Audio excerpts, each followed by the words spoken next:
NCAB times ಮೀಡಿಯಾಗೆ ಸ್ವಾಗತ. ನಾನು ದರ್ಶನ್ ಹುಣಸೂರು. ಇನ್ನು ಮುಂದೆ ಲಾಲ್ಬಾಗ್ನಲ್ಲಿ ರೀಲ್ಸ್, ಪ್ರೀ ವೆಡ್ಡಿಂಗ್ ಶೂಟ್ ಎಲ್ಲವೂ ಕೂಡ ಬಂದ್.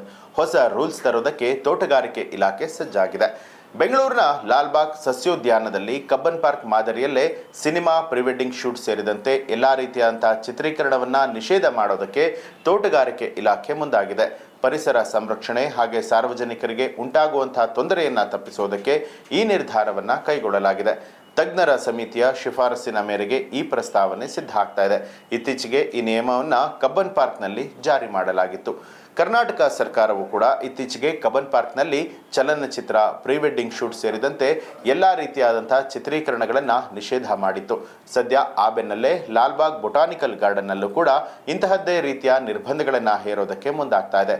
ಪರಿಸರದ ಶುದ್ಧ ಗಾಳಿ, ನೀರು ಮತ್ತು ಆರೋಗ್ಯಕರ ಮಣ್ಣು, ಪ್ರಾಣಿ, ಪಕ್ಷಿ ಮತ್ತು ಸಸ್ಯ ಪ್ರಭೇದಗಳು ವಾಸಿಸೋದಕ್ಕೆ ಸೂಕ್ತ ವಾತಾವರಣ ನಮ್ಮ ಬದುಕಿಗೆ ಅತ್ಯಗತ್ಯ.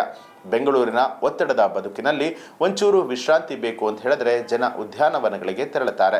ಆ ಐತಿಹಾಸಿಕ ಪಾರ್ಕ್ನ ಉಳಿಸಿಕೊಳ್ಳಬೇಕು ಅಂತ ಹೇಳಿದ್ರೆ ಸಾರ್ವಜನಿಕರು ಅದನ್ನ ಕಾಪಾಡಿಕೊಳ್ಳುವಂಥದ್ದು ಅತ್ಯಗತ್ಯ. ಹೀಗಾಗಿ ತೋಟಗಾರಿಕಾ ಇಲಾಖೆ ಕಟ್ಟುನಿಟ್ಟಿನ ಕ್ರಮವನ್ನ ಪಾಲನೆ ಮಾಡೋದಕ್ಕೆ ಮುಂದಾಗ್ತಾ ಇದೆ. ಯಾವುದೇ ರೀತಿಯಾದಂತಹ ಫೋಟೋಶೂಟ್ಗಳಿಗೆ ಕಡಿವಾಣವನ್ನ ಹಾಕ್ತಾ ಇರುವಂಥದ್ದು.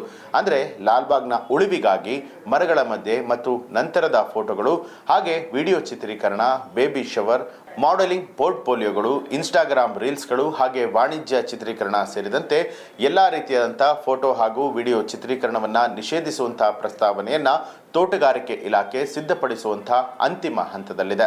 ರಾಜ್ಯ ಸರ್ಕಾರವು ಕಬ್ಬನ್ ಪಾರ್ಕ್ನಲ್ಲಿ ಸಿನಿಮಾ ಮತ್ತು ಮದುವೆ ಶೂಟಿಂಗ್ಗಳನ್ನ ನಿಷೇಧಿಸಿದ ಬೆನ್ನಲ್ಲೇ ಬೆಂಗಳೂರಿನ ಪ್ರಸಿದ್ಧ ಲಾಲ್ಬಾಗ್ ಸಸ್ಯೋದ್ಯಾನವೂ ಕೂಡ ಇದೇ ರೀತಿಯಾದಂತಹ ನಿರ್ಬಂಧಗಳನ್ನ ಪರಿಗಣಿಸಲಾಗ್ತಾ ಇದೆ.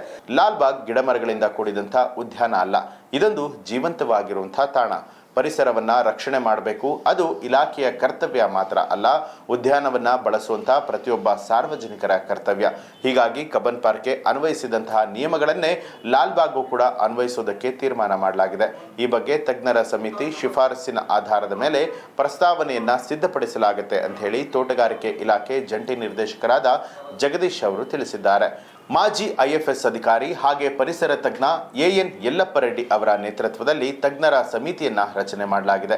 ಮದುವೆ ಮತ್ತು ಮಾಡೆಲಿಂಗ್ ಶೂಟ್ಗಳಲ್ಲಿ ಬಳಸುವಂತ ಲೌಡ್ ಸ್ಪೀಕರ್ ಹಾಗೆ ಕೃತಕ ಬೆಳಕಿನಿಂದಾಗಿ ಜೇನುನೊಣಗಳು ಹಾಗೆ ಗೂಡು ಕಟ್ಟುವಂತಹ ಹಕ್ಕಿಗಳಿಗೆ ತೊಂದರೆ ಆಗ್ತಾ ಇದೆ. ಫ್ಲಾಶ್ ಲೈಟ್ನಿಂದಾಗಿ ಜೇನುಗೂಡುಗಳು ತೊಂದರೆಗೆ ಒಳಗಾದಾಗ ಜನರು ಜೇನುನೊಣಗಳಿಂದ ಕಚ್ಚಿಸಿಕೊಂಡಿರುವಂತಹ ಉದಾಹರಣೆಗಳು ಕೂಡ ಇದೆ ಅಂತ ಅವರು ತಿಳಿಸಿದ್ದಾರೆ. ಅನುಚಿತ ವರ್ತನೆ, ಹೂ ಕೀಳುವಂಥದ್ದು, ಪರಿಸರ ಹಾಳಾಗ್ತಾ ಇರುವಂಥದ್ದು. ಇತ್ತೀಚೆಗೆ ಲಾಲ್ಬಾಗ್ನಲ್ಲಿ ಅನುಚಿತವಾಗಿ ವರ್ತಿಸುವವರ ಸಂಖ್ಯೆ ಹೆಚ್ಚಾಗ್ತಾ ಇದೆ. ಇದು ಕಿರಿಯರು, ಹಿರಿಯ ನಾಗರಿಕರಿಗೆ ಮುಜುಗರವನ್ನ ಉಂಟು ಮಾಡುವಂತೆ ಮಾಡ್ತಾ ಇದೆ.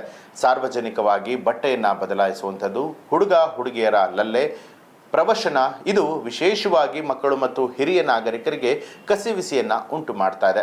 ಕೆಲವು ಸಂದರ್ಭಗಳಲ್ಲಿ ಛಾಯಾಗ್ರಾಹಕರು ಮತ್ತು ದಂಪತಿಗಳು ಉತ್ತಮ ಫೋಟೋ ಹಾಗೆ ವಿಡಿಯೋ ಆಂಗಲ್ಗಳಿಗಾಗಿ ಮರಗಳನ್ನ ಹತ್ತಾ ಇರುವಂಥದ್ದು ಅಥವಾ ಹೂವಿನ ಗಿಡಗಳ ಮೇಲೆ ನಿಂತಿರುವಂಥದ್ದು ಕಂಡು ಬಂದಿದೆ.